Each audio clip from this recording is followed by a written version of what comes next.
দুদিনীয়া কাৰ্যসূচীৰে বাংগালুৰুৰ নামঘৰত উলহ মালহেৰে পালন শ্ৰীকৃষ্ণ জন্মাষ্টমী।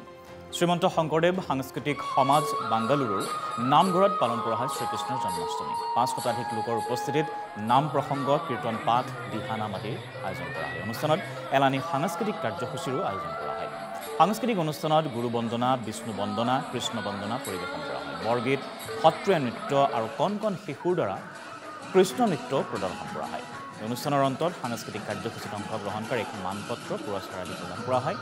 নাম প্ৰসংগৰ অন্তত সেৱকীসকলক আশীৰ্বাদ দি মাহ প্ৰসাদ বিতৰণ কৰা হয় আৰু শেষত ভক্তসকলক দুপৰীয়াৰ আহাৰ খিচিৰি আপ্যায়ন কৰা হয়। শ্ৰীমন্ত শংকৰদেৱ সাংস্কৃতিক সমাজ বাংগালুৰুৰ সভাপতি চন্দন সোণোৱালৰ লগতে উপসভাপতি প্ৰণৱজ্যোতি বৰাই উপস্থিত সকলোৰে সহায় সহযোগিতাৰ বাবে আন্তৰিক কৃতজ্ঞতা জ্ঞাপন কৰে। কৃষ্ণ জয় গুৰু শংকৰ।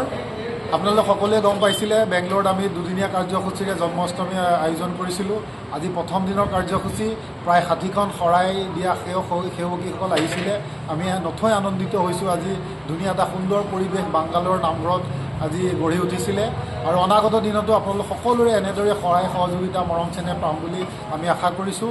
আজি অনুষ্ঠান ভাগ সঁচাকৈ আটকধুনীয়া হৈছিলে। আমি গুৰু বন্দনা আৰু বিষ্ণু বন্দনা আৰু কৃষ্ণ বন্দনা এইখিনিৰে আমি আমাৰ আজি কাৰ্যসূচী আৰম্ভ কৰিছিলোঁ। নাম প্ৰসংগ, দিহানাম সেইবোৰ লগত আছিলে। এটি ধুনীয়া অনুষ্ঠান হৈছিলে। আপোনালোকে ভিডিঅ'বোৰ দেখা পাব আৰু অনাগত দিনতো আপোনালোকৰ এনেধৰণে দিহা পৰামৰ্শ, মৰম চেনেহ, আশীৰ্বাদ কামনা কৰি বেংগলোৰবাসী অসমীয়াসকলৰ তৰফৰ পৰা আন্তৰিক ধন্যবাদ দিয়া।